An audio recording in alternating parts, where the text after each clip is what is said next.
So Dave, MeetEcho just reported that there's no hotkey, so you do have to sit there quietly. Okay. If you hear any sneeze in the background or something, yeah, coughs, yeah. Pay no attention to that man behind the screen. On what other meeting we heard a trash truck, so you know. I guess what I can do is I might be able to turn on. That's just really weird. That tunnel. Yeah. See, that's what happens when I try to mute or unmute myself. Yeah.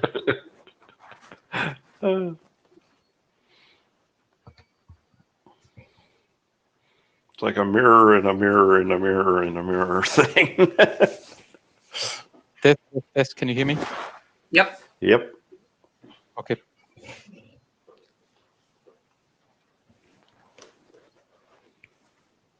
Okay, it is time. So let's get started.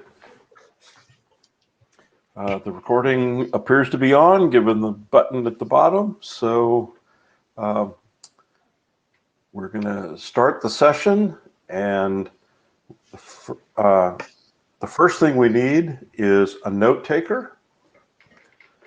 I prefer two. If we could do this in the Code EMD, that would be great. Can we get to, a volunteer, please?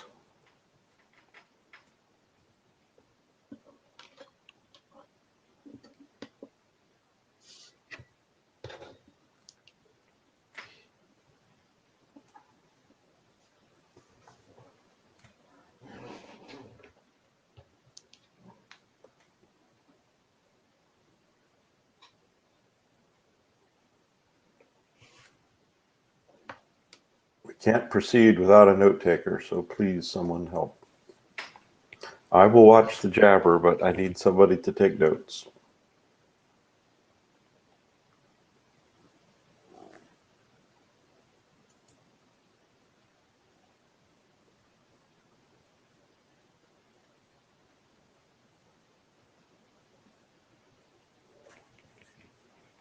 Well, we're not going to get much done today.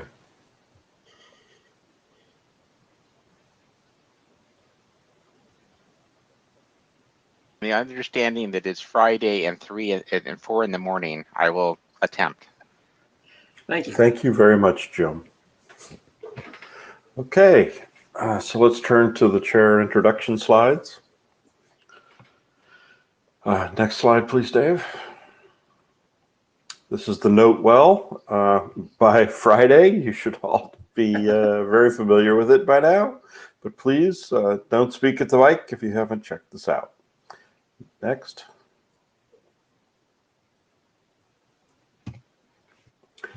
So this is the agenda that we've put together. The first couple should be very quick because they're with the ISG and we haven't heard anything yet. And in addition, earlier in the week during the SEC dispatch session, there was a draft that was sent our way, and so we will add that to the any other business section at the bottom. So that'll be the suit mud draft. And is there any other changes to the agenda that someone would like to see?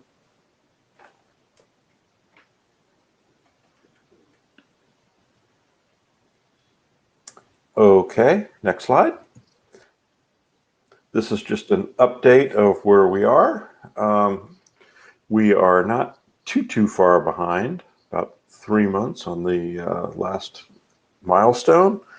But during today's discussion, we're going to find out if we're going to be a lot further behind or not, depending on the choice we make going forward. And we'll just update the milestone depending on that update. Okay, I think that's it. So let's turn back one slide to the agenda. Thank you. Okay, so the first thing we're going to talk about is the hackathons that happened. And I think Brendan posted some slides about that, so I'll turn it over to Brendan. Thank you.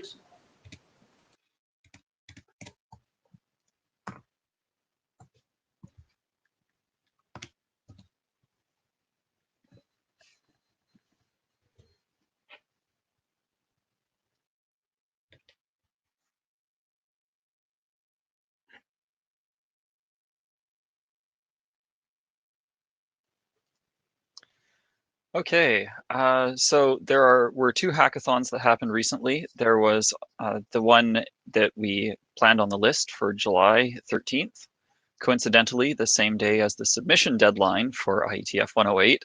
I think I'd prefer if we could do that a little differently next time. And then, of course, there was the IETF Hackathon week. Next slide, please.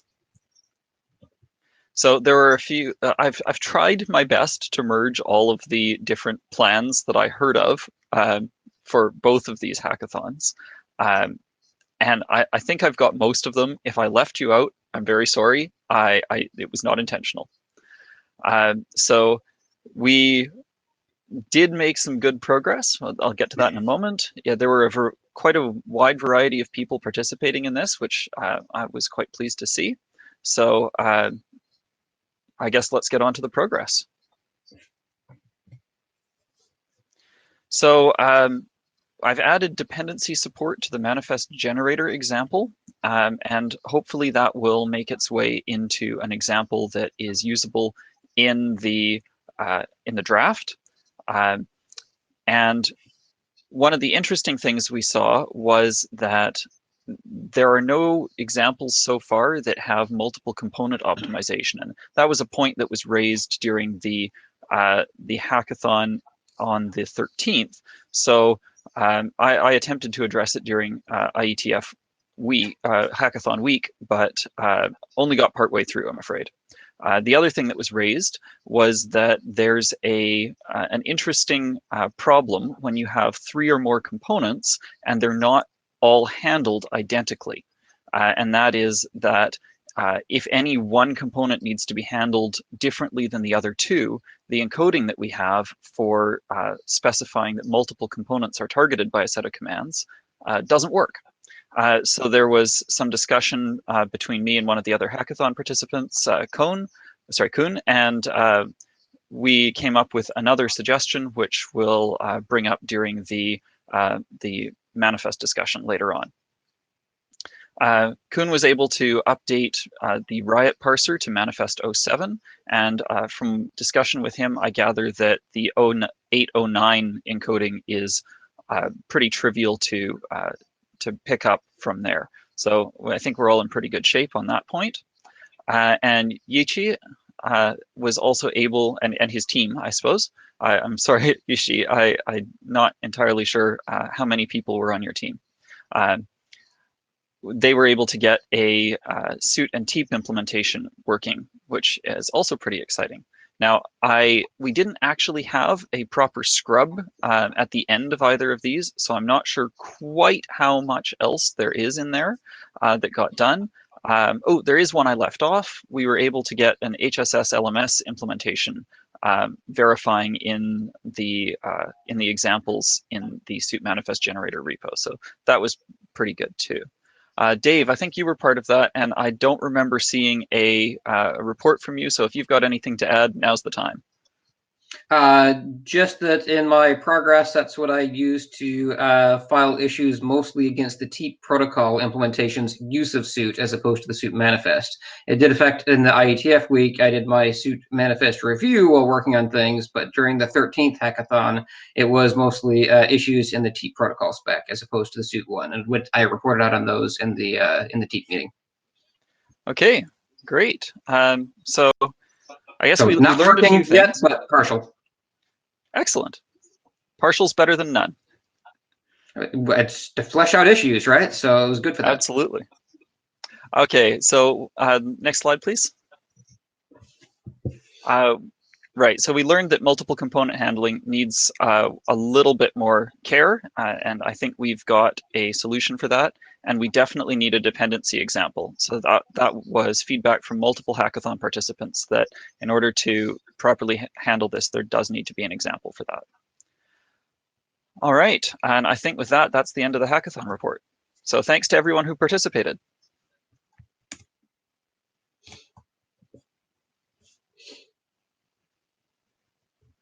Thanks, Brendan. That was useful. Are there any questions? I didn't see any in the Jabber before I switched over to this window to manage the queue. All right. So let's turn to the architecture document that has been submitted to the ISG for publication. I don't believe we've seen any review as a result of that yet. Roman? Yeah, I just wanted to say no, that it's in IETF last call, and I have comments, but those comments can be handled concurrently with the last call. Okay. I think that meant they were not discuss worthy, if you were, right? Yeah, that's right. I mean, they were largely kind of editorial and kind of providing some feedback. Yeah. Right. Okay. So we wait and see when we get the any last call comments.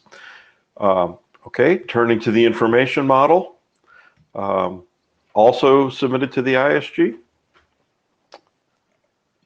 Yeah, correct. That one is still with me. I'm still making my way through that. And just to explain, I know that the information model actually was technically submitted first and then the architecture. I flipped the order because I wanted to read the architecture before I read the information model.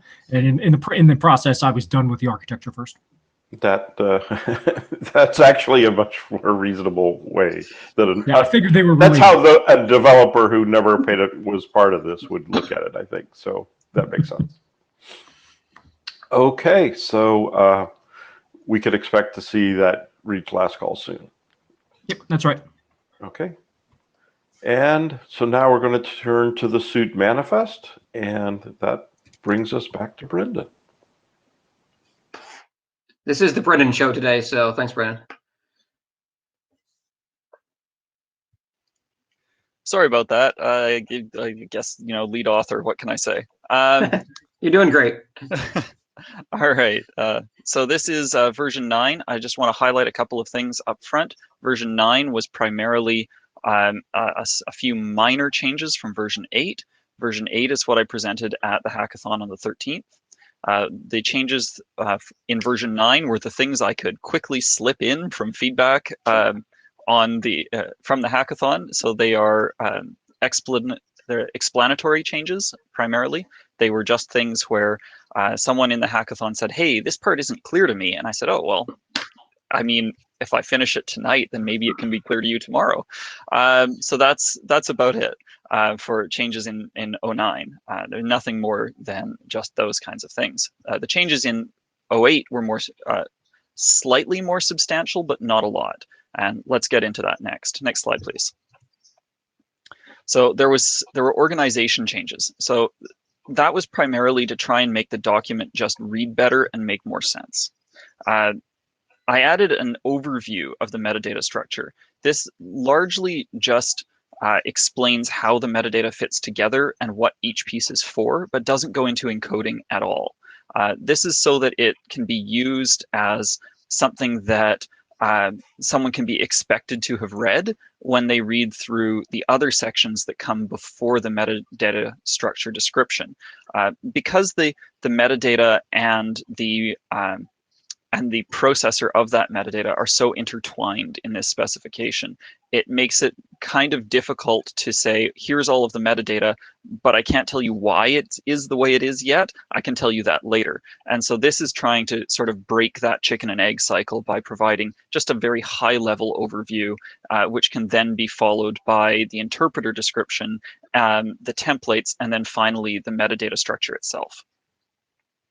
Brennan, if I understand right, because I did do the review of this and I hadn't thought through this before, but I think there is some, if I understand right, there is some amount of duplication right now where you go through a high level stuff and then the same set of stuff lower level later on, correct? That's right, yes.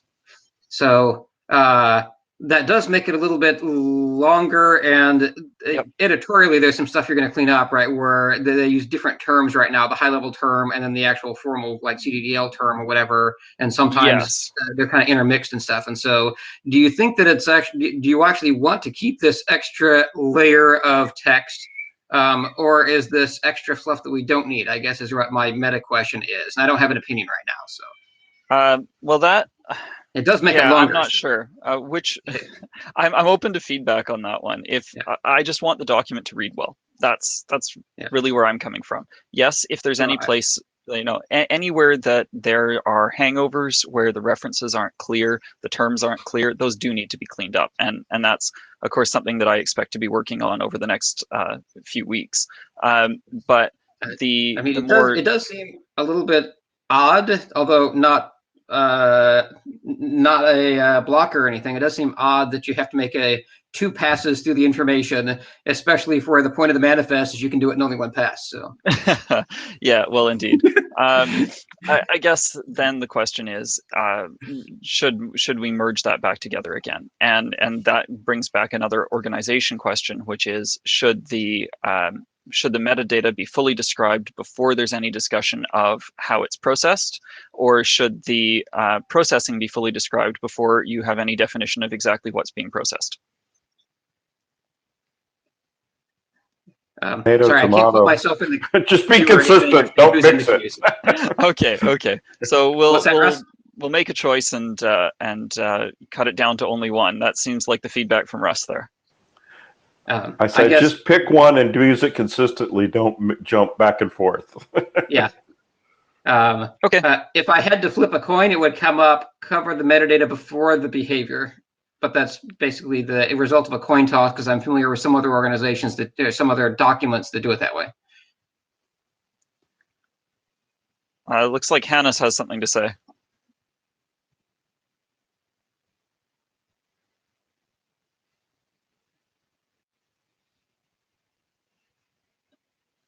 Okay, I thought that you guys moved me from the queue to the speaker slot, but so there were a few organizational document changes before the current version, and it turns out to be somewhat difficult to describe it in the whole concept in an easily understandable way.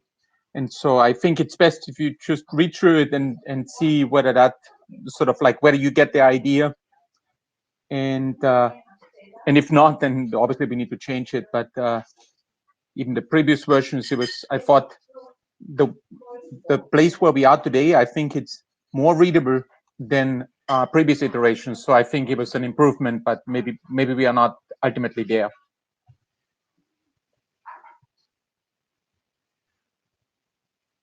Okay, well, I don't know, maybe if I could get some reviews from people just on the readability on the list, that would be really helpful. I added a template for AB firmware image selection, and that has removed the need for the previous section on using conditional sequences. I think that this reads much better and is a much more usable result.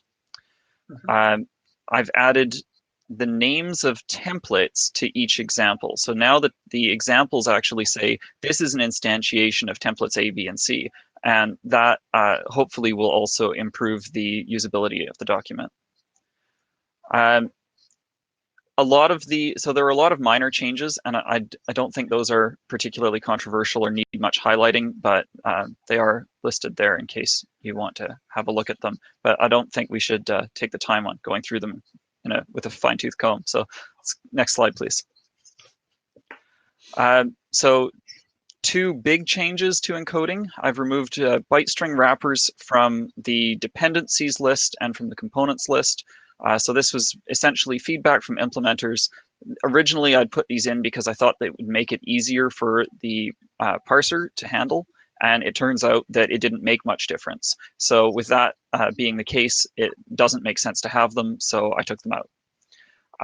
And suit common dependency components was supposed to be a mechanism for a very constrained parser to be able to identify exactly which components it was going to modify and whether it would be able to handle all of that right at the very beginning on the first manifest. However, it does introduce an implementation pitfall, and that's where one manifest lies about exactly which components it affects, and then the parser believes it, and that causes a problem later down the parsing chain. And because that means that with a dependency setup, it might not be authoritative, it makes more sense to take that out because of the implementation pitfall.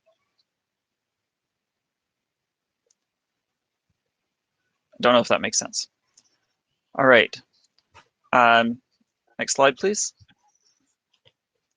So I refactored the text block, and this is largely because the text block was component specific, or wasn't component specific previously, and it does need to be able to describe individual components for it to be useful.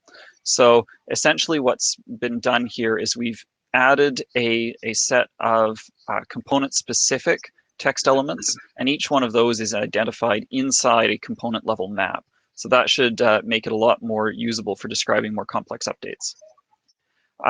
The reporting policy was the second change. Now what this is essentially is we've taken all the nil arguments to commands and replaced them with something useful. And that thing is a bit field that provides hints for any reporting or attestation mechanism that's basing its reports on the suit processor's output. And we also added, as a natural follow-on from that, we thought about what a report object from one of these reports might look like, and then sort of wrote that down and put it in the along as an optional element. Now, there's been some discussion on the list about whether this is in fact the right place for that object. And so I guess my one of the questions I have for the list today, which we'll get onto in a minute, is whether that needs to be moved out to a different document. Next slide, please. So just one comment on the second bullet, the reporting policy, and feel free to defer it if you actually have this on a slide later. The hints for attestation and hints for reporting are not necessarily synonymous if you have a reporting mechanism in addition to what's in attestation. Yeah, so this, I'll is be it an clear. attestation policy or is it a reporting policy, is my question. So what this does is it makes no assertions about which one of those it is. The point is that you have some kind of reporting engine, and if your reporting engine happens to be an attestation system, then what you get is an attestation report. If it happens to be a logging system, then what you get is a log.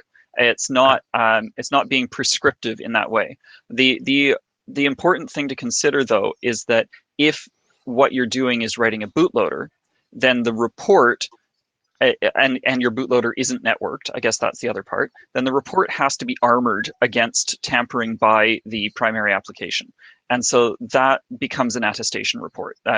Or a signed log, which effectively is an attestation report at that point. So that's why attestation is called out specifically and saying that that is one of the vehicles you might want to consider.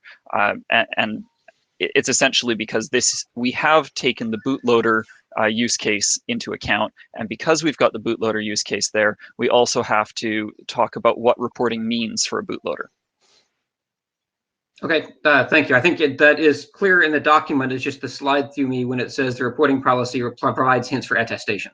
Right. Okay, fair enough. Yeah. Next slide, please. Actually, Brendan, on the previous one, you had asked if there was any concerns about the third bullet. Yes. Maybe there's we should a different slide on that, right? Do you have a separate slide? Yeah, there's a separate slide on that. Go ahead. Sorry about that. No, that's all right. Don't worry. So I've got some examples that have been changed. So the goal here was to take a much more structured approach to the examples that are there, and to say essentially each template should have one example. And if an example isn't adding to the number of templates that are covered, then it's not necessary. So what I've done here is essentially named the template that each example addresses, and attempted to reduce the total number of examples. But there are a few elements that are missing. So there is the question, do we need more examples? The dependency example has been largely requested. I haven't seen anyone say, no, please don't put a dependency example in. But there's still an open question as to integrated payloads, and encrypted dependencies. Now, sorry, someone will have to remind me of the name. I'm going to get this wrong. The human rights review that we had done, specifically with regards to privacy, asked for encrypted metadata. So I'm wondering whether providing an encrypted dependency example would be the best way of fulfilling that ask. And if there's no further comments on that, let's go on to the next slide. That sounds reasonable to me. I will just report out from the TEEP meeting. We also discussed in TEEP, which has come up in SUIT before, but we discussed in TEEP about where to put an example of use of SUIT for TEEP. And Brendan and the rest of the working group, I think we agreed that that was going to be in TEEP. And so the answer here, do we need more examples in the SUIT manifest? The answer would be no for TEEP, because we would put that into the TEEP protocol was the agreement there, as I understood it. So. Okay.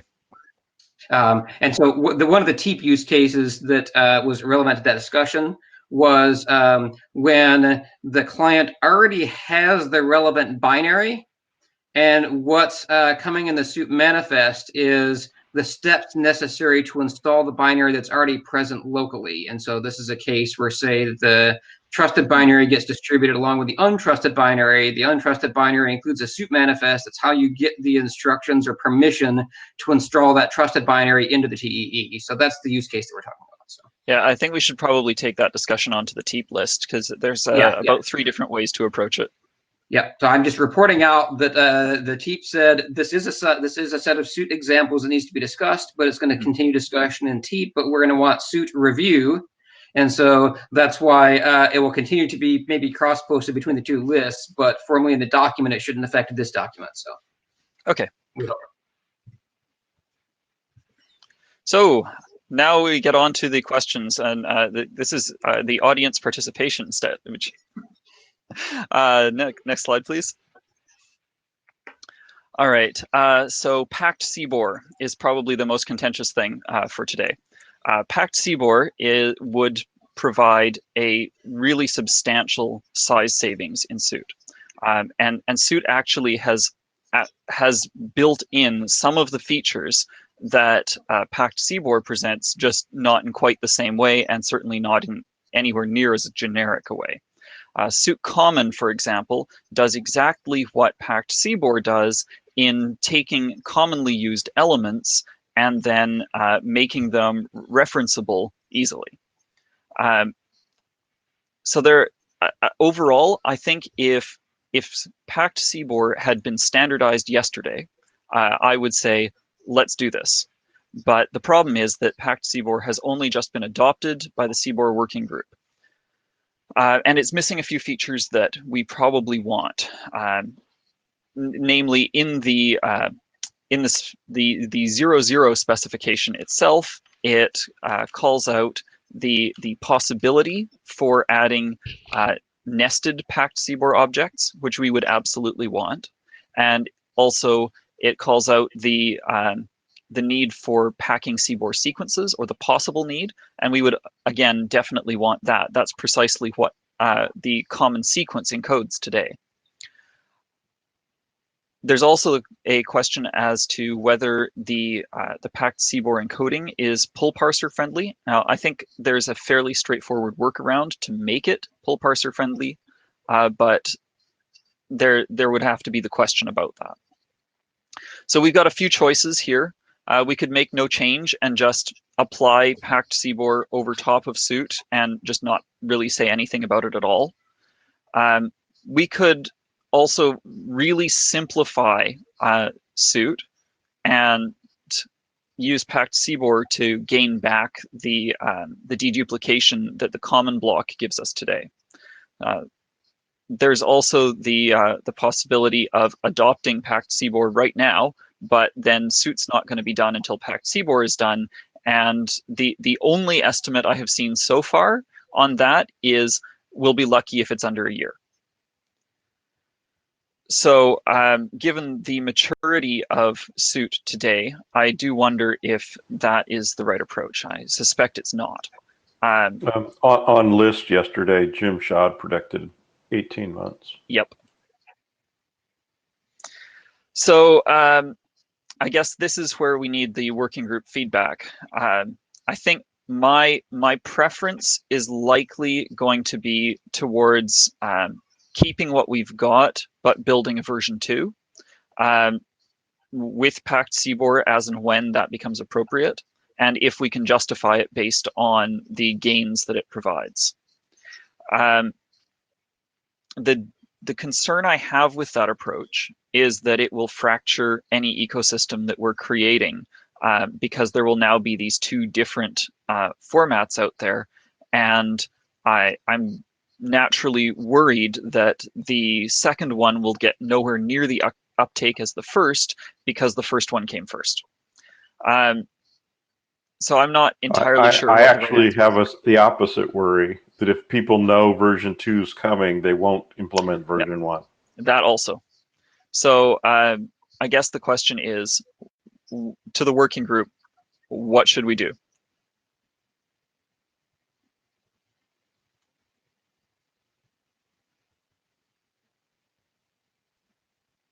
Agrees with you. I think he meant about the fracturing.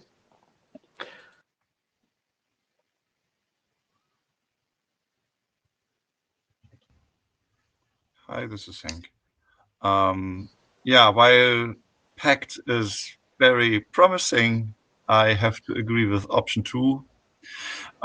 It's basically by eliminating the other options. So all this is not great. It should have been a time machine, and then this would be great. But I think waiting for it is simply not feasible enough. And I really hope for a transition to version 2 in that case. So, Brendan, I think technically speaking, I think this problem is not, SUIT is probably not the only group that is facing this issue, correct? Yep. And so technically there is another option, which you kind of said, implied verbally, and maybe it's part of the first bullet, which is if, for example, there was not significant, say, savings in terms of number of bytes, the answer would be make no change and never apply Pact CBOR, right? That would be another option here, right? Which could, in fact, be the case. We don't know yet, right? Oh, and then there's the even more controversial one, which I didn't even bother to put in the slide, which is that we just roll our own. Oh, well, right. That's kind of what we're doing right now, right? Yeah, well, I mean, but I just mean more so, you know. I don't think that's the right answer. Okay, Michael, you're in queue. Go ahead. So, so 18 months was said for, I think, Pact CBOR to get to RFC, because it doesn't have any dependencies and it's not going to get on any, it's not going to get in any one of those group things. So, I think we should be clear that I don't think that that's necessarily the time to a stable Pact CBOR. That could be much shorter, but that we would sit in the RFC queue as a misref for 18 months, which is probably undesirable for the reasons that Russ said, is that people may not be willing to implement until RFC. I concur with Brendan, and I'm really sad that we didn't realize this. And I think that the CBOR people also are really like, oh, but this was just waiting in the queue wings because we had other work. So more crosswork review and thoughts, I guess, is needed here. I mean, on the bright side, what this does mean is that we as SUIT can have some influence on how Pact CBOR is built, so that it does deal with our particular use case nicely. So, I mean, that's the one bright side that I can see coming out of this.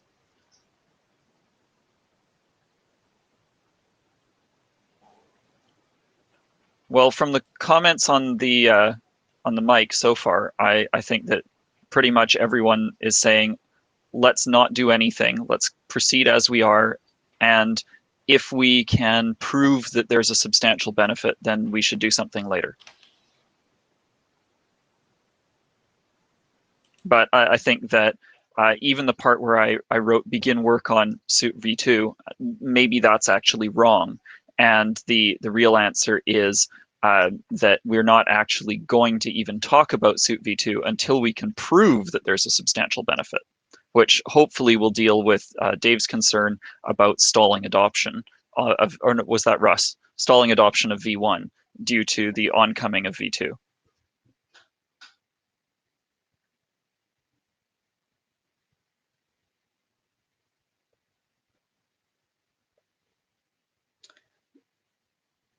Okay. Yeah, I'm gonna stick myself in queue. I just wanted to get at the end of the queue. Since I can't see the queue, I guess at this point, if I'm going to act as a participant, then Russ, I'm going to just say out loud, add me to queue, and then you can manage when I come in. So, but But since the queue seems to be empty right now, I mean, the same thing would happen anytime that we were to do any addition in suit. So let's say in the future, we decided we needed a new directive or we needed a new condition or whatever. We'd be introducing the same problem ourselves, right? So this is just another instance of that. As long as we can keep backwards compatibility, I think, which would be the key thing. You still have the issue of when generating a manifest, I still have to know which variation or which options or which, mandatory, directive or condition or whatever that the parser is going to support.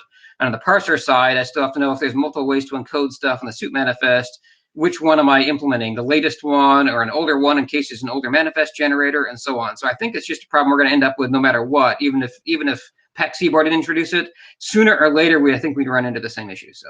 Yeah, and the current manifest draft addresses that particular part of it. That's where the capability reporting discussion comes in. The capability reporting side of things is a bit simpler because it just deals with, send me a list of exactly which commands you support, and then I can compose a manifest for you. But this is a little bit more fundamental than that because it's about how the manifest itself is encoded, and this is where the difference comes in. When you're talking about capability reporting, it's reasonably straightforward because it's just going to be this list of command identifiers. But when it comes to the encoding of the manifest itself, that requires a different reporting element, essentially. So I think it's just a little bit harder. I don't think it's preventative. I don't think it's a blocker. I think it's just different and a little harder. So the capability reporting, if I remember right, you have a list of command IDs, which is basically directive IDs and condition IDs, correct? That's right, yeah. And then algorithms and parameters. Yeah. So in a capability reporting, maybe we should consider for future proofing, we should add a list of feature IDs for this class of stuff, even if there's nothing in that space yet. Yeah, and I think you've got the right answer there. And what we probably need to do is have a capability reporting draft. And I don't think that belongs in the manifest draft. I think it's a separate draft. For one, because I don't want this to get any bigger. But I think that's probably the right answer. I think you're right because the capability reporting isn't part of the suit manifest itself, right? So I agree with your conclusion for the same reason as I have the opinion about a different topic, which we'll eventually get to. Yeah. All right. Thanks. Oh, we've got David Brown. Yeah, so just a quick, comment about the packed CBOR / question. Will the packed representation be optional when it is added? And if so, would that basically be an extension of what we have now, or is this a completely different variant? Kind of, to me, affects how we would view it in the future. That is this just, here's a note of how you can also pack the manifest, or do we consider this a completely different encoding that we don't use the old one anymore? So there are two options. The first is to just pack what we've got, and that's fine, and that'll probably be pretty good. But there's another option which is potentially better. It's hard to say, and that's one of the reasons that until packed CBOR itself is stable, and until we have proven which of these we should do, it might be better just to hold off. The second option is essentially that we redesign how we are implementing the manifest with packed CBOR in mind from the beginning. Essentially, this means things like, right now we have a component index. Well, that's not necessary if you're packing everything. Instead of having a component index, what you do is you just put the full component ID everywhere you're using it, knowing that the packing system will deduplicate that for you. It comes out to the same effect, but what that means is that the structure of the manifest CBOR becomes much simpler if it's fully unpacked. And so this is essentially why I'm talking about whether it would be V2 or just run the packing right over top of it. And that's something that I think we're going to have to discuss on the list if and when it comes to that point. And I wouldn't see making that change unless there was an obvious and substantial benefit over top of just running the packer over top of the manifest. Okay, Hannes?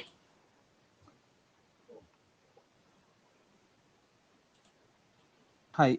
Yeah, I was just on the capability reporting. I just wanted to mention that we have some, at least basic form of capability reporting in the deep protocols, because after all, this is more, in my opinion, more a protocol aspect. Of course, what capability we are reporting depends on what is supported in terms of commands and conditions in the manifest, but and so on. And but that then needs to be communicated from the device to, let's say, the cloud or wherever. But maybe it needs some more, or the details need to be more explicitly specified.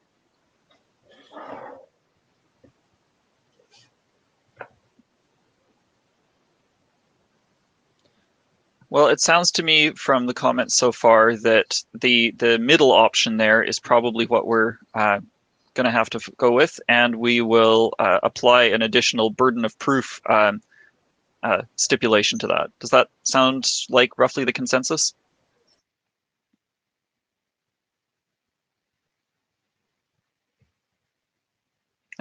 Okay, I guess then let's go on to the next slide.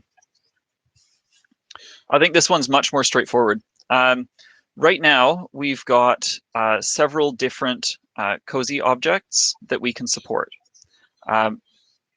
What this does for us is it enables modular processing of large signatures. That's, sorry, apologies. Each COSE signature and MAC object has a suit digest in it.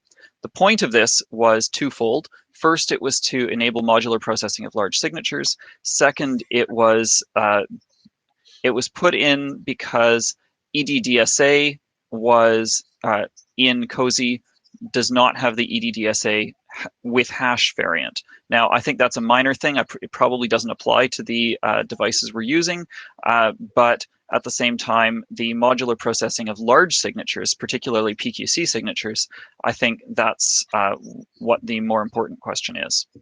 So, and modular processing, just to be clear, what I mean by that is that you don't have to hold the entire manifest in memory while calculating the signature. On top of that, you don't have to seek forward to do the hash calculation of the manifest and then seek backwards to verify that hash against the signature. So the point Brendan, here, I'd like to clarify one thing. You don't mean large signatures. You mean large objects that are signed. no, I mean large signatures. So let me explain the core of the problem here. What you have when you have something like a 2K signature on an object is a situation where you have to start by calculating the digest that you're going to verify that signature against. And so that means constructing the COSE signature object in this case. And part of the COSE signature object is the payload itself. So if you're going to do this, you have to then move forward in space to where the signed object actually is, and that signed object is the manifest, and it comes after the signature in the network byte ordering, right? So as you receive this thing, you can't actually process the signature until after the full signature has been received, and then after the manifest block itself at minimum has been received. Then you have to seek back to where the signature is and process the signature. So this is an exercise in bringing that out into a linear order. By putting the suit digest in the COSE signature object, that allows us to just authenticate a small block, the signature itself, save that, and then verify the manifest against that authenticated digest once the signature has been processed. level of indirection you were talking about. So, sorry?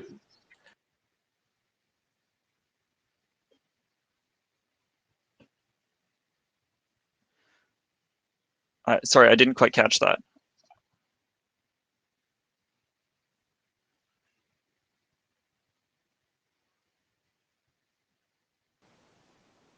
Re-say how you were planning to set things up. I missed it because I was typing.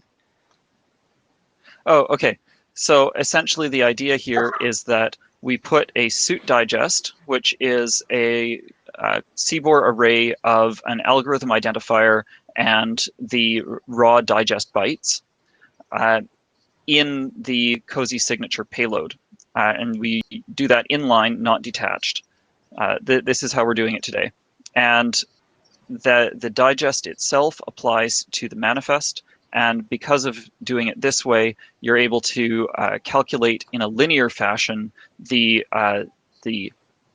COSE signature object, which allows you to verify it against the signature before even necessarily receiving the rest of the manifest object. And this has a few advantages, but it essentially comes down to being able to process in a modular way. You don't have to load everything into RAM. You don't have to seek forward and backwards. And when we're talking about things that are stored, for example, in external flash, this has power and processing time consequences. When we're talking about things that are received on the wire and immediately rejected, this has bandwidth considerations, it's got energy considerations, it has ripple effects, but it costs 1 suit digest per object. So, does that make sense, Jim?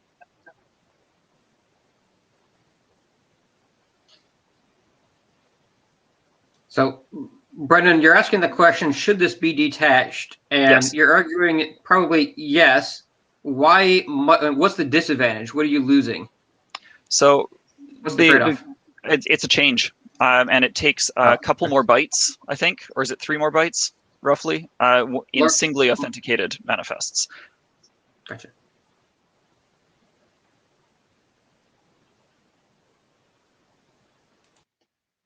So that's I the question. I don't know what happened to Russ, but he was saying something about so that's just an extra layer of indirection. I think he's just confirming he understood what you said, that you're trying to add an extra layer of indirection to solve the problem. I think that's what he was saying.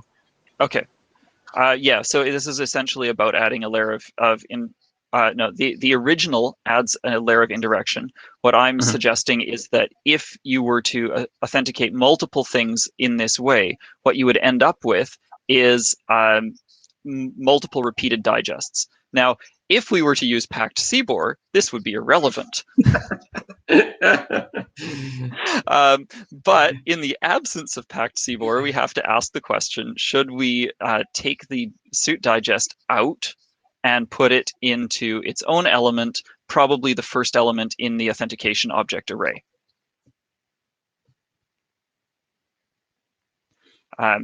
That makes sense. Carrying it a bunch of times just seems like a waste. Yeah, that's essentially my conclusion as well. I think on reflection, I think it costs us 1 byte to do this, and if that's the case, I think it's obvious. Okay, I think we've probably spent more time than we needed to on that. Let's go on to the next one. So vendor ID was a hot topic this week. The current construction of vendor ID is that it is a UUID, and the composition rules for it don't actually matter at this point. It's just that it's a UUID. The advantage to using a UUID like this is that it's, well, if you have a domain name, it's free. It's fixed size, it's unique because of domain name uniqueness, and it's easily computable if you know something about who the vendor might be. It does have disadvantages. Reverse lookup is a huge pain. And if you change your domain name, suddenly you can't compute it anymore. And it's 16 bytes. So a couple of counter proposals were raised. The first was OUI. I am not a fan of using OUI for this particular use case because OUI has a certain number of implications. Organizations who are manufacturing these things may not already have OUIs, and asking people to pay $3,000 just to sit at the table doesn't seem like the right answer. Private enterprise number is certainly more interesting to me. I don't think that it has, I don't think there's a big disadvantage here. I think it's probably the right answer. I think that it just introduces a little bit of explanatory text about exactly how we use it. So the first thing that we discussed was, what about sub-registrations? So it turns out it's not going to be just a number. It probably has to be an array of numbers, because there could be arbitrary delegations within any private enterprise number. And I think it's important to bear that in mind, because in large conglomerates, there may be only a single private enterprise number, and they may have 2 or more different sub-organizations who are using who are using SUIT. I mean, I sure hope they do. And the result of this is going to be that you have to be able to distinguish between them. And maybe it's possible to do that just based on class IDs, but it seems like it's better to consider the larger case at this point in time. So I think we do need to consider sub-registrations.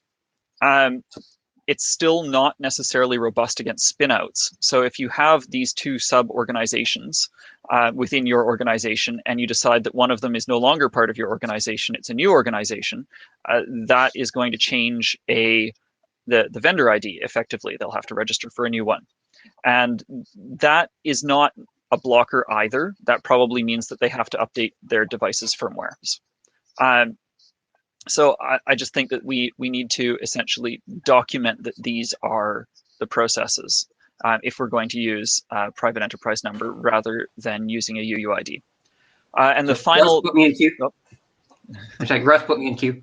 And the final thing that it comes out to here is that, the final bit of complexity is that RFC 4122 didn't actually explain how you build an OID-based namespace identifier, and we use the vendor namespace identifier to construct the class ID. So we still need to build a UUID out of this, even if it's just to construct the class ID. So what that means is that we'll have to define that, or we'll have to define a private enterprise number variant. I think it's better to just define how we interpret the OID one, because it's already there, and that allows us a nice seamless approach to handling delegations when it comes to constructing the class namespace identifier. Okay, so the queue is me and then Dave. I want to observe that if the enterprise were to use a subdomain for various things, not domain, but a ARC within the private enterprise, when it sold off a chunk of the company, as your example, the spin out, they could delegate that ARC with the sellout, and so then there wouldn't be any change. Fair enough. Now, Dave. Yeah. So just on the 3 disadvantage points, I think it is simplest to just define a new UUID and not try to co-opt some other one, but that will get to my points and the other things. Your third disadvantage is the common disadvantage between both of those, and so that one is not really a tiebreaker or disadvantage of either of them. It's kind of just a point, right? I just want to be clear. I don't think these are big disadvantages. No, I just think we have to address I understand. them. I just have a couple comments here. On the sub-registration one is the main thing I wanted to get to, okay? Because if you think about sub-registration with the DNS namespace, right? Anytime that you have a sub one, you're going to end up with a completely different UUID that's not related to the previous one, right? It's not like you can tell from 2 UUIDs that one is a subdomain of the other, right? Without actually knowing the domain that the UUIDs was generated from, which you may not know, right? And so the point is, on the private enterprise number, if you have a sub one, they're free, right? You could just generate a brand new private enterprise number. There's no need to nest them because you couldn't observe that between 2 UUIDs in the first place, right? The IANA recommendations actually... You don't need a list. A single number is sufficient, is all I'm saying. Well, the IANA registration information on the private enterprise number registration list says, if you already have one, get a sub-registration. Out of which registry? Just what The does it private say? enterprise number registry. Right. That is the IANA registration rules. Yeah. It's so, flat. It's at the IANA level. And So- it says if you already own one, Oh, okay. then Gotcha. delegate. so Okay, I IANA understand. says no. Okay, Yeah, understood. Thank you. I think I may have another point, but I've now forgotten. Oh, I know what it was. Not on this slide, but all of this discussion here, I'm wondering now whether any of this discussion applies, because remember, all of this was because I observed that there were two disadvantages that I didn't like on the UID scheme. One was the reverse lookup, and the other one was the 16 bytes versus, 1 or 2 bytes or something like that, right? I'm wondering whether any of this would apply to class ID as well. I don't know if you can have a class ID generator. Okay, because you could say within my own vendor ID, I'm going to self-manage my own, uint space and use the same construction such that I don't put the full 16 bytes in there. I put, 1 or 2 bytes, whatever the ID is that's used to generate the UID from. So I don't have a technical argument against that. Right. Instead, I have a human nature argument. And the point here is that it's not human readable text. And more than that, for class IDs, it's not reverse lookupable. And that's actually an important property. I don't want people to try and make it something that they can reverse lookup. That's what the text section's for. The whole exercise here is to make it very, very clear to developers that they should put every single piece of model information in there, that everything that could possibly affect compatibility should absolutely be a part of their class identifier.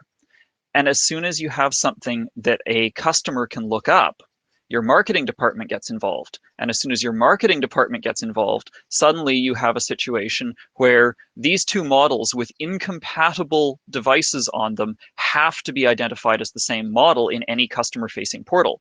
And suddenly, the whole exercise that we had here to construct a situation where you can't have robustness failures due to mixing up two models just brings it right back.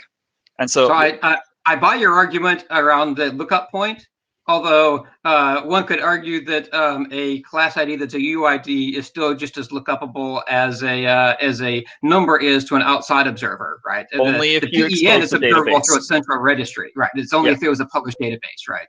If there's no published database, then it's equally not lookupable, right? It's only internally lookupable by that particular vendor. And as you can do comparison that says, oh, I happen to know that this particular one, because I've seen it before, is this one because I bought one of those, and therefore every other one must be, and then it's exactly the same. So I think the main difference is the 16 bytes versus 1 or 2 bytes, and how many times does a class ID appear in a manifest, right? It might be up to once per component, or at least once per dependency, right? It should be once per dependency. Yeah, it does duplicate that way. Yeah, so it might be 16 bytes, it might be 48 bytes, it might be 64 bytes, depending on how many dependencies you have. Well, I mean, if we're going to pursue this any further, like if you're going to follow on with that logic, then the argument would be that we eliminate all of this and replace it with a single OID.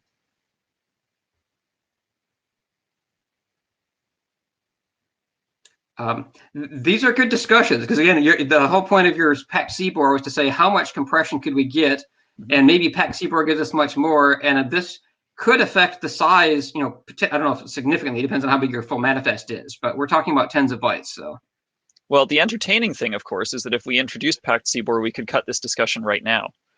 Because all you have to do is have a default dictionary that lives on your device that happens to contain the correct namespace UID identifier, and then the whole thing disappears. Yep. So now that you've heard my observations and things, and what do you think? Do you have an opinion as to, out of the different things you just talked about, and things that we've collectively talked about, are there any of those that you like best at this point? I'm undecided, but on the vendor ID, I like the PEN stuff, and I think you were roughly convinced here if I understood. But for the more general discussion, is there anything you think we should do? I'm not opposed to using PEN for the namespace or for the vendor ID. It makes sense to me. The important thing is that it's unique. That's what we really care about. Because registration is free, I don't think there's a big deal there. I would ask how it's going to affect organizations that don't want to expose their existence publicly on a registry like that. So there is a question there as to whether we care about those organizations, and we essentially have to decide that. So if I explicitly want my company not to be registered with a PEN, now what do I do?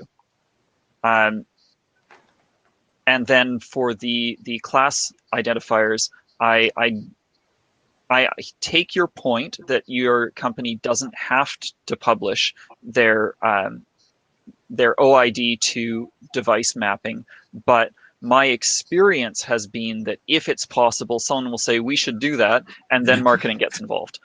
So I appreciate the compression argument. I do see where you're coming from that, but I'm not convinced that it's going to solve the problem the way we want it to. And I would ask if there's a way that we could do something packed CBOR-ish and say, pick class ID number 1, and then if the verification works out, then it's all fine. That might be the optimal answer. I'm not sure. Okay, Henk is in queue. Hi, yeah, this is Hank. There are multiple ways to address this. I don't want to disclose that's me in the vendor space. First of all, you can always cut a number space like pens in half by using negative numbers. And then you can do a type choice here and put anything in there that is suddenly not a number, or a positive integer, sorry. And that makes it very obvious that you don't want to disclose something because now it's a string. Also, it's bigger, and or it's bytes, whatever. It's a byte, whatever string. And the whole thing is, if you allow for non-disclosure or anonymity, then you lose. And this is my assumption. Maybe you know better, Brandon. You lose collision. Collisionless here. You might have accidental collisions then, right? If it's not in a registry, how well, else? That was the point of unique identifiers.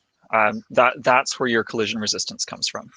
Yeah, UUID, the U in unique and UUID depends on the method, I think. Still, it is unlikely. Let's call it highly unlikely in most cases if you want to have anonymity. That is true. You have two choices in producing uniqueness. The first is probability, and then you get that through cryptography or randomness. Yeah. And the second is authoritarianism. Which are you going to pick? We have the choice. Yeah, and that's a good choice. No, I mean authority, I think the choice not is authoritarianism.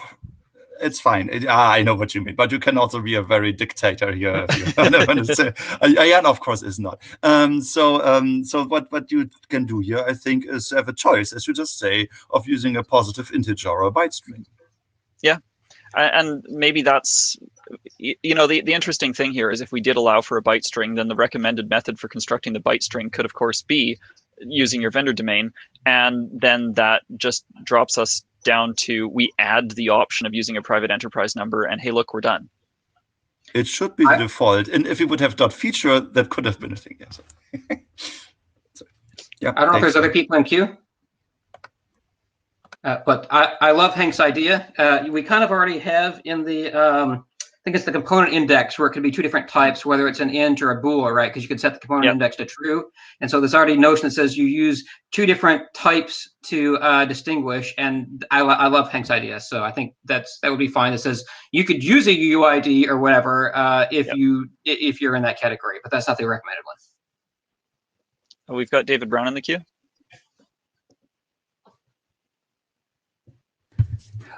So what is the scope of uniqueness here? I mean, we're discussing kind of globally unique, but are there situations where the uniqueness only applies in a specific subset of devices in the universe?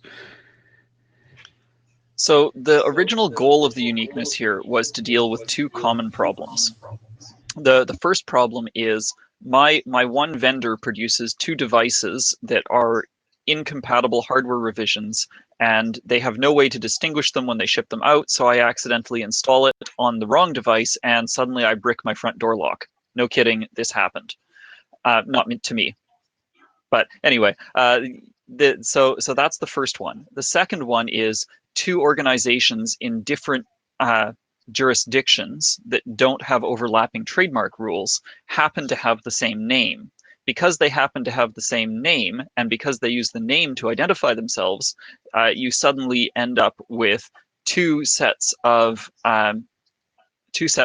information that happen to accidentally overlap with each other. Now, admittedly, this should get picked up by your public keys, so that shouldn't be a problem.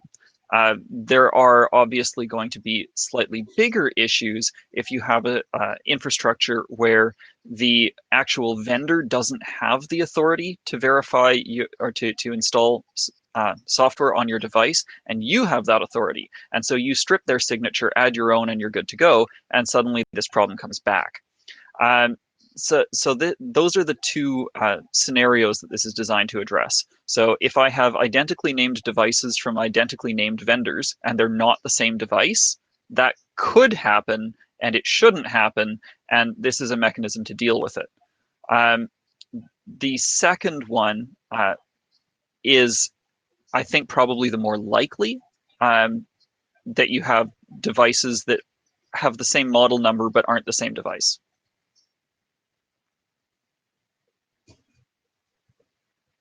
I don't think I answered your question directly, but I hope I gave you enough information. I think so, yeah.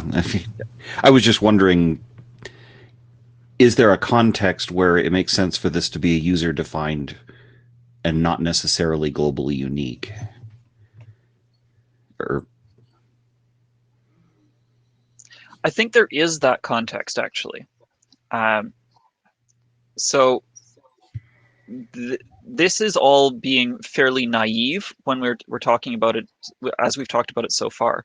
The secondary thing that we haven't discussed in this context is components with their own vendor identifiers. So if I ship out my device and it comes from my company and it's got my company vendor ID, maybe I don't actually ship the binary for the operating system. Maybe I leave that to someone else. And so it's got a completely different vendor ID and it ships as a dependency. I still have to identify that it is the correct one. And so this is where the possibility of user-defined elements comes in. That'll show up in, I have a configuration file, and my configuration file has to match my devices. So I have to set my devices to accept payloads that I produce that have my vendor ID, and that's going to be user configurable. Does that make sense? Yes.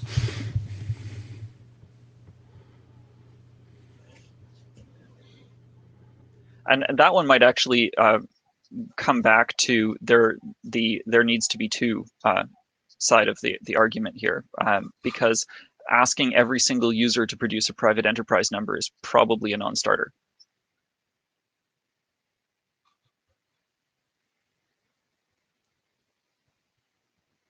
Or at least it will very rapidly erode the size argument. So I think you've talked yourself into a way forward. I think so. Yeah, thank you. We'll go with Hank's proposal here. Yeah, and it was not where we thought we would end up, which is kind of... Okay. Okay. Shall we move on to the next one? Hopefully the rest of them are a little easier. Yeah, I want to make clear on the notes that because Brennan, you'd proposed reusing like an OID UUID, and we'd still have to decide, is that, or do you want to have a brand new UUID as I proposed? I don't know, did we come to a conclusion on that one? Well, I'm not convinced it makes... Okay, so I have two opinions on this. I'll give you both of them. The first is... I don't want to reuse something for one purpose for a different purpose, is all my principle is. But it's not, because PENs are explicitly part of the OID space. No, the question is whether the thing that you're using after the comma, like your namespace DNS vendor domain on the top here, right? If that's blah, namespace blah, what's the part on the right side? Is that just a pen or is that the full OID? I think that's the real question. The full OID. If you're using the OID prefix, then it's a full OID. And And that means that you have to have the full OID to compute it. And so that means that you're back, because I know you had suggested it be a list, not a uint, and I'd suggested it be a uint. So your device doesn't compute this. This is only used to compute the class ID in advance, and the class ID as its integer or as its bytes representation. No, I realize that. Sorry, just let me try again. The vendor ID becomes the PEN or the PEN subregistration, one of the two. Okay, so far so good. I'm trying to figure out whether you're proposing, because if we go back to Hank's proposal, all right, so the vendor ID can have either of two CBOR types. It can either be a UUID, which is not the recommended one, or what's the or? Is it a uint or is it array of uint? Array of uint. It would have to be, otherwise we can't handle subregistrations. But I just wanted, because I don't know that we declared, and this was the conclusion of that, and so I just want to make sure the minutes note whatever it is that we're concluding. Yeah. I will clarify exactly what the position is on the list, but I'll say it verbally now. My position is that the plan would be the vendor ID is an array of uint or a byte string, one of the two. And in CBOR, is it if you have an array of one integer, is it like one extra byte plus the size of the integer? That's right. Yeah, so I think that's fine. So instead of, let's say you have a 2-byte pen, because you just lots of them. I think most of them would be 1 byte right now. But so that means your queue goes up to 3. Pens are up over 4,000 or up over 10,000, I think. So yeah, so 2 bytes. Yeah, so it goes from 2 bytes to 3 bytes. That's fine. Let's go on. Okay. So that's how you construct the vendor ID. The class ID, however, is constructed slightly differently. We'll leave it as it is today, except that the prefix it uses becomes a UUID itself. That UUID is calculated from the OID representation of the vendor ID. And that's because we don't think there's enough space savings to go with the any type of similar approach for class ID. Is that what you're saying? Again, I don't feel strongly. I haven't thought through the class ID part because it only kind of occurred to me during this discussion. So I don't know if we want to leave that open or consider it closed at this point. I think I want to leave that part open, and I'll restate my my 2 sides on that. 1, it would be nice to save the space. 2, as soon as there's a registry, people start trying to force devices into places they don't fit. Yep, even with a UUID, you can still have that happen. Was my point. So. Yeah, I appreciate that. I think it's just a matter of degree. At this point, I think we need text to study. So let's go on. Let's go on and keep the class ID discussion on the list then. Is that fine? Okay. Okay, so these are minor things. Hopefully this won't take us too long. So the SUIT currently broadly reserves negative numbers for customization without requiring any standards or IANA registration. There was a question earlier on about whether we should change this. I think I'm reasonably happy with the way it is. If anyone objects, I think now's the right time to bring it up, because I don't think there's going to be much more time to bring it up.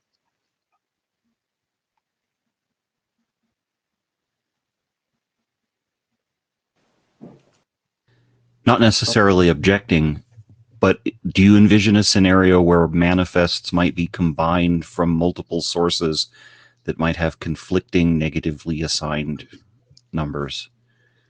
Yes, I do, but I think that should be largely covered by the multiple manifest processors section of the current draft. So the idea there is, yes, it's fine to have conflicting customizations, provided that each customizer provides their own parser. So, Q. I don't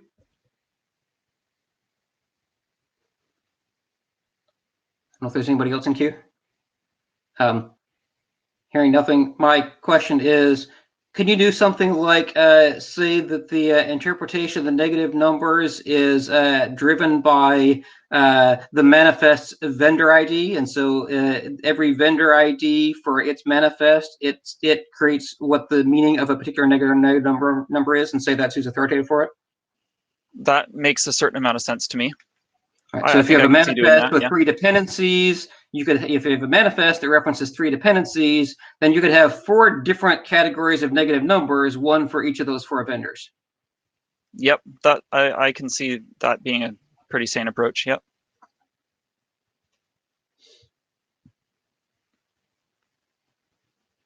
Okay. Any other comments on that one?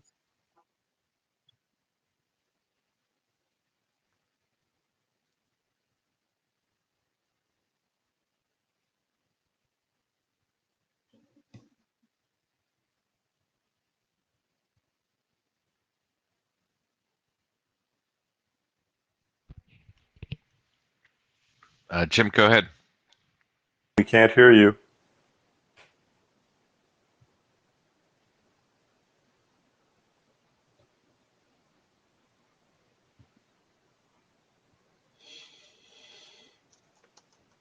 Jim Schott, if you're talking, you're locally muted.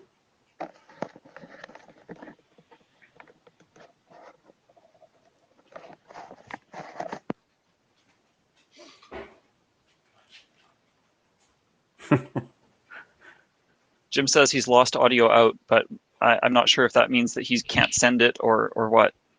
So Jim, this has been fixed by some people by hitting the reload button in the lower right-hand corner.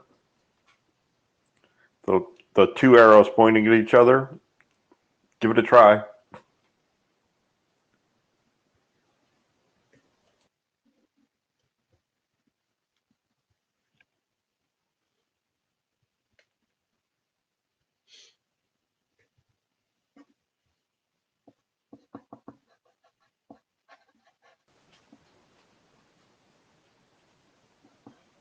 Jim, if you're talking, we still can't hear you.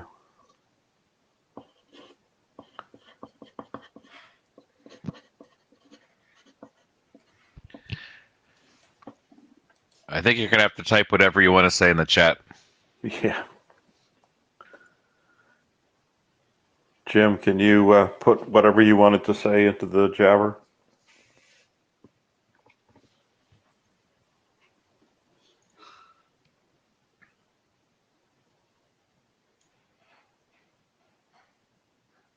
Apparently it was long.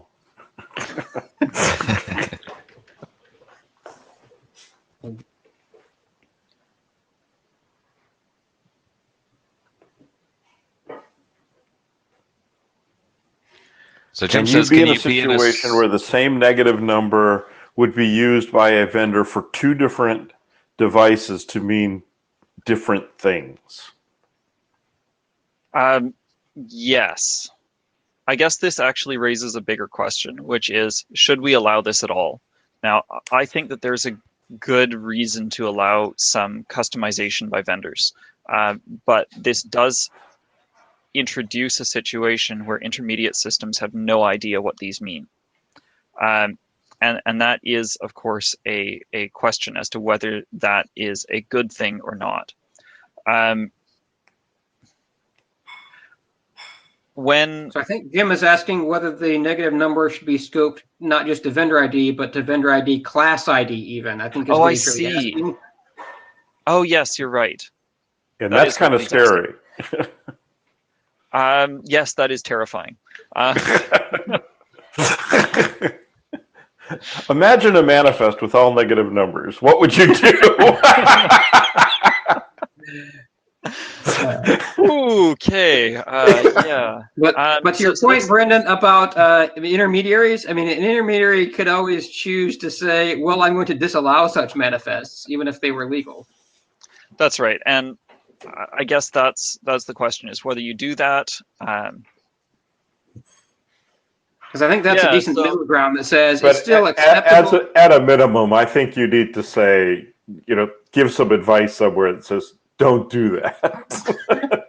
Yeah, I think you're correct. And on top of that, the other thing that should probably happen is that since the common section is required to contain vendor ID, class ID checks, then the common section should prohibit any negative numbers in it. And that guarantees that they're scoped before an interpreter hits any of them. So I think that's some clarifying text that we don't currently have, and that really should be in there.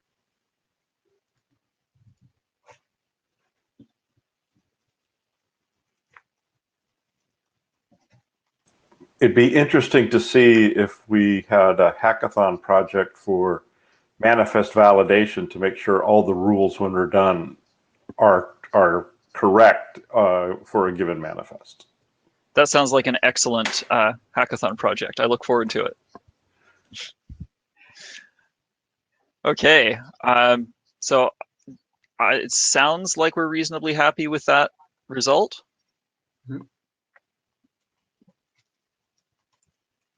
Sorry, I'm making myself a note.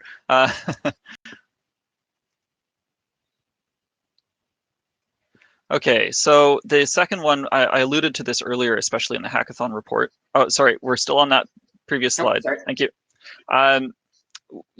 We lack a way to specify some but not all components. Previously, a component index was an integer or a Boolean. What I'm suggesting here is that we make it an integer, Boolean, or array of uints. And the idea here is that if we make that choice, then it's possible to set the component index to target more than one component at a time. But if we agree on this, I will add text that says that this is only a requirement for implementation on devices that support 3 or more components and/or dependencies. And that's 3 or more of any one of those two.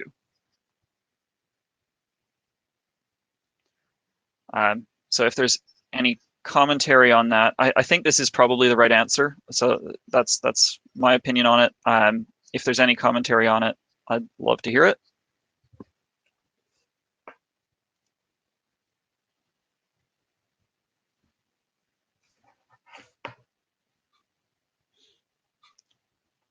Hearing none, shall we move on? Next slide, please.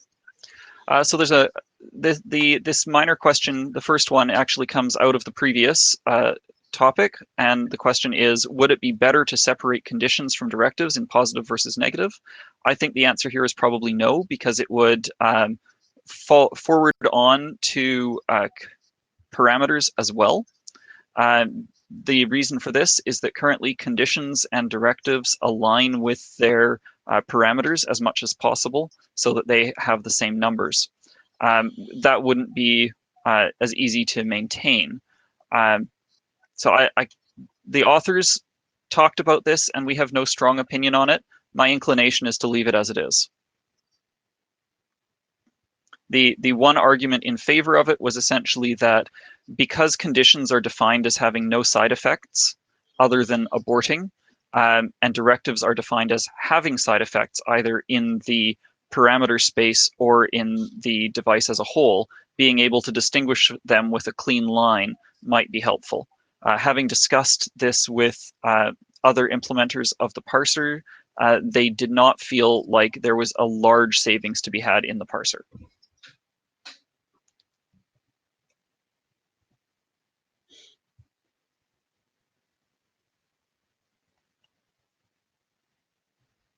Okay, and the other minor question was, should we relabel abort from command to condition because its behavior is exactly that of a failed condition? It's a label change only. I think it's probably the right answer. It just means moving some text from one place to another, and that's all. This is Dave. I like that one. Okay, great. Anyone else? Nope. All right, next slide, please. So the examples are really big. I'd like to try and address that. One of the things that they've got is a lot of repeated hex printed byte strings.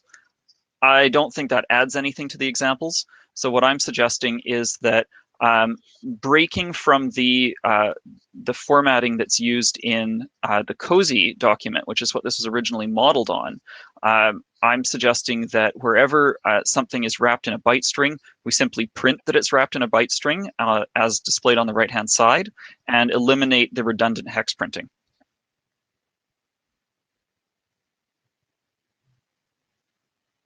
The example here doesn't really show just how bad it gets in some places, but there can be like 6 or 7 lines of hex printed data, and I don't think it adds anything.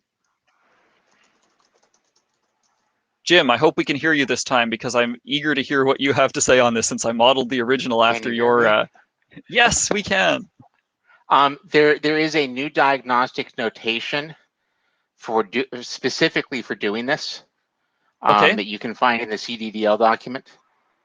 All right, I'll have a look. It eliminates that first hex dump and says this is wrapped in hex, or this is wrapped. Okay. This is the wrapped stuff. Okay, if there's a standard in the CDDL document for handling this, then we should probably try and align with that, since we're using CDDL everywhere else. So I'll have a look at that and try and get it lined up.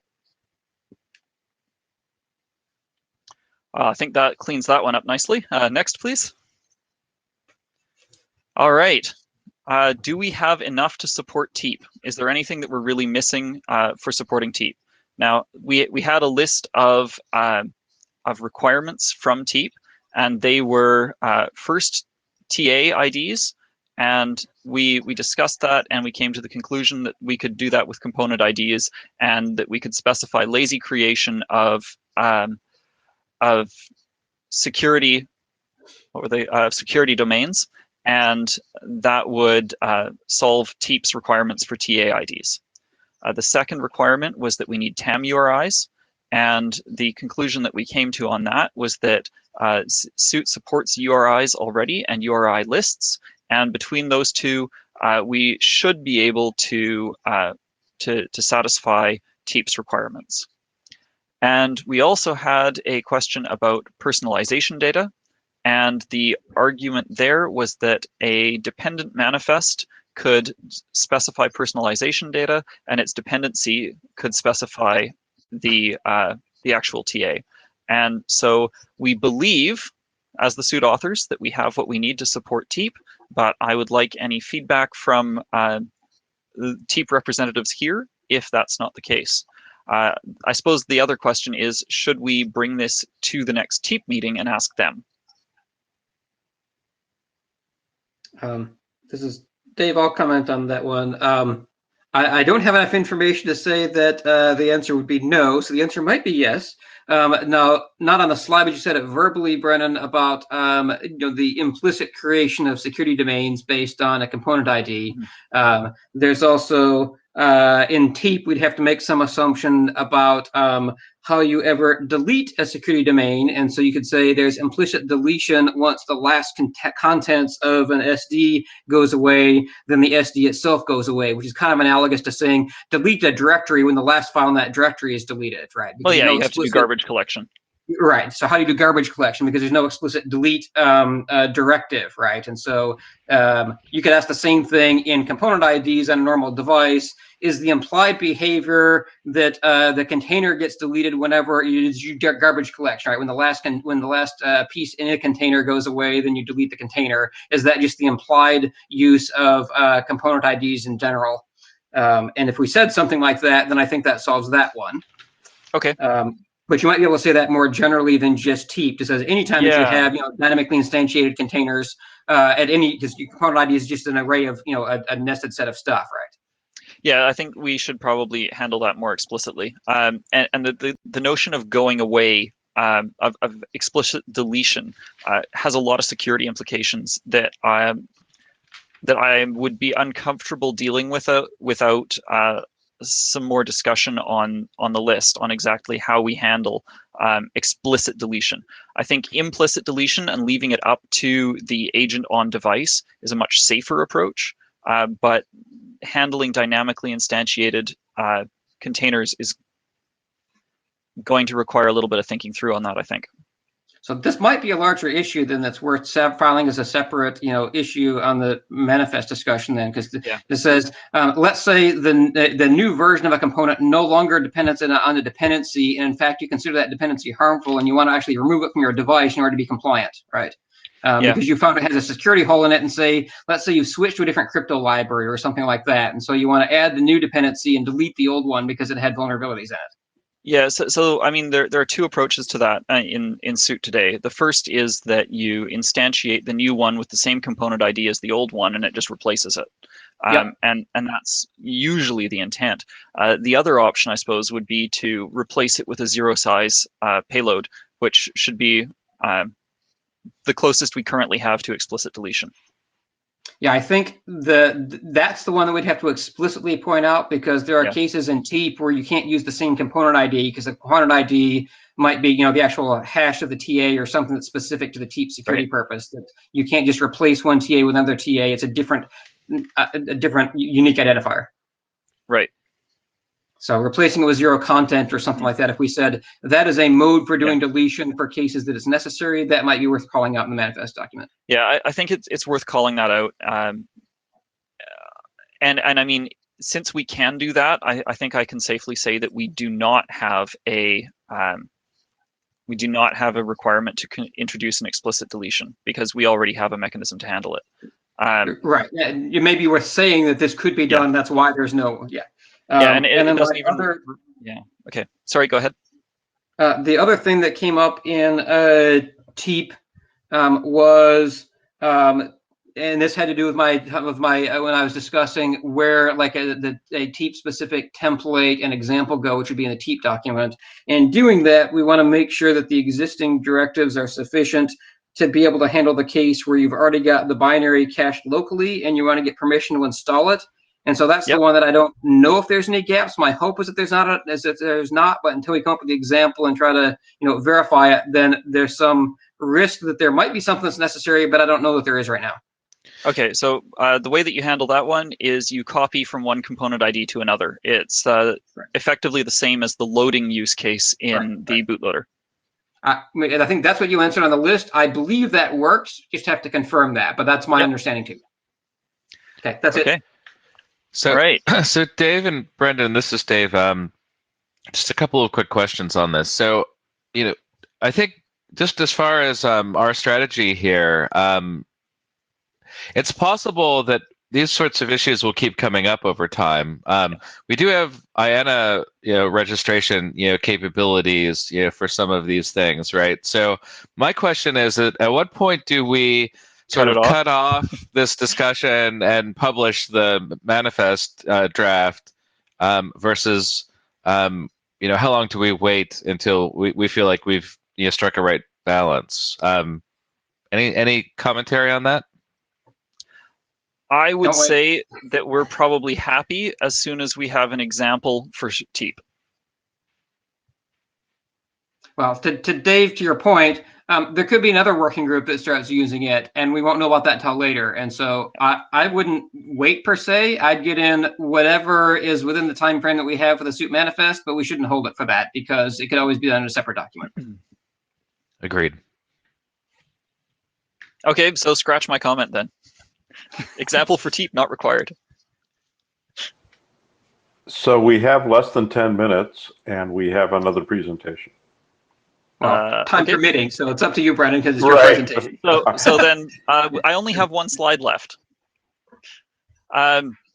So do we have enough to support rats? So this came up previously. There was a question about reporting policy. So the idea here with reporting policy was effectively that you could use the unused null at the end of many commands to encode what you should do once that command has been executed. And so we've put in a proposal for that. I think this is adequate to be able to encode attestation policy and reporting policy inside the manifest, which gives us dynamically updatable policies, which is kind of a neat feature. Now these are hints; they aren't mandatory, so the reporting engine can always override them. But this is what it's provided with, as in, please send me this, or please don't send me that. I think this is enough to support rats. As far as I understand from the folks in RATS, this should be enough to support RATS. So it's just the question, do we have enough? And following Dave's comment previously, we should probably not wait too long to work that out. I think this question is separate from the question of the reports themselves, but this is about what goes in the null byte and so on. And so, right. Yeah.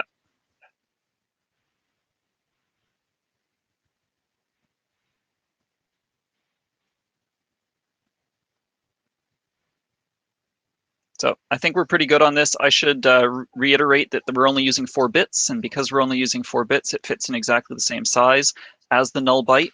But because it's a bit field, we can expand it if needed at some later time.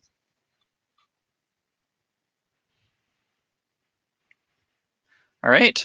I think that's it. Do I have another slide after that? I don't think I do.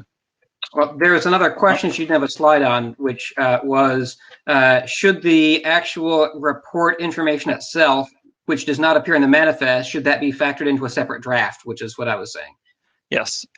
So you believe it should be factored into a separate draft. I'm totally fine with that. If anyone else has a comment, I guess. Well, I guess if the chairs are saying factor it into another document, it's pretty clear. I was saying that as an individual, not as a chair. I don't know what the other chairs think, so. My rationale is that the report stuff is brand new. The report stuff assumes that you are using RATS. And so if you might want to kind of claim compliance to one, but not the other, and it gives us more time to iterate on the report stuff should we need to, and while still getting the manifest done soon. So that was my rationale for splitting it. And because the manifest document then is nice and clean, it says this specifies exactly what goes in the manifest and some hints about how you might use it, but everything that's normative that does not go in the manifest is in a different document. So that was my rationale. That seems like a reasonable rationale. Let's strip it out and put it in another draft. It's going to be a very short draft, but that's probably fine. Well, we've talked about potentially having up to 4 other drafts that's come up in today's discussion. We've talked about whether capability reporting gets put into a separate draft, whether this part gets put into a separate draft, the MUD stuff that you're going to talk about in a minute, and then whether we have a SUIT v2 in the future. Those are the 4 possible drafts we've talked about. But the SUIT v2 is long in the future, and we don't have to worry about that one just yet. Correct. Yeah, absolutely agree. And may never happen, right? So. Yeah, indeed. Okay. Minutes to do your next presentation. Trying to find the correct screen. Because this was the SUIT MUD. All right, let me just bring it up here. I thought I had it up. Oh, it's probably in. There we go. There it is. Okay, so this one hopefully will be quite quick. So this was what we presented to SecDispatch. Previously, this was raised on the list, and the SUIT chairs wanted SecDispatch to have a look before we adopted, or sorry, before we discussed it in SUIT. So what this is effectively, next slide please, is an attempt to answer the question, who gets to define what your device does when it's on your network? Next please. So MUD is a document format primarily, but also a workflow for defining what your device, what kind of firewall rules your device needs mostly. There are a few different ways to report it. Some of them are unauthenticated. I don't think we should really talk about those too much. Some of them are authenticated, but they take 802.1x to do the authentication, which of course is slightly more limiting. Not everyone has an 802.1x network. The service hosting a MUD URL, which is how the documents are reported, effectively gains the ability to set network policies on your network. So because of that, it requires an audit, and RFC 8520 actually calls out that you probably need to verify web trust on the holder of the signature keys. Next, please. So there are some complexities here. If you're not using 802.1x, a device could arbitrarily report the wrong URL, as could anyone else on your network. The server hosting the MUD URL, of course, requires an audit, and as a result of that, there's the MUD signature that's proposed. RFC 8520 also calls out that a rogue CA can authorize a MUD signer, and then that MUD signer gains the ability to set policy on your network. And device communication, of course, can be altered by configuration, which raises the question of whether you need multiple MUD URLs for a single device or a single class of devices. Next, please. So the idea here is to simplify the trust model that we've got. And in order to do that, we posit that the entity that creates your IoT device software knows the most about how that device behaves. And as a result, they're probably the ones who should tell you what the policies should be. And since you already trust them to put software on devices that are in your network, it's not a big stretch to ask them to set the policies for those devices. And on top of that, there's the question about the entity who creates IoT device configuration. For example, if you decide to set your device to use IPv4 instead of IPv6 for some unknown reason, then that's going to change how your device behaves. The idea here is that any of these entities could specify a MUD file explicitly or authorize a signer for MUD files. Next, please. So the idea here is that if your suit manifest contains a MUD file or a delegation, like the hash of a public key of the signer you want, then you're able to, and the URI, then you're able to delegate with an explicit chain of trust that goes back to the manifest signer, and from there back to the root of trust. We could deliver either the whole MUD file or a MUD URL, or a trust anchor for a MUD signature, or any combination, though some of those don't make sense. And the idea here is that we would also define a few claims for rats so that we would be able to attest certain values that would simplify complexity. Now, this is an interesting result because it allows the MUD manager to be a relying party. The MUD manager can do attestation, can verify attestation reports of a device, and then recommend policies to network infrastructure for those devices. And that allows much more strict correspondence between an individual device and the network policies applied to it. Next, please. Or is that it? Oh, advantages, yes. There are fewer actors. You don't have to audit both the MUD signer and the firmware vendor. So Brendan, I think we're already over time. I think the question is, do we want to do a recharter to bring this in? And let's take that to the mail list. Okay. Is there anything that someone needs to raise urgently? Seeing no one jumping into the queue line, thank you very much. And Dave Walterbar, would you start the chair to the recharter discussion on the thread so that we can all jump in? Will do. All right, thank you. Thank you, everyone.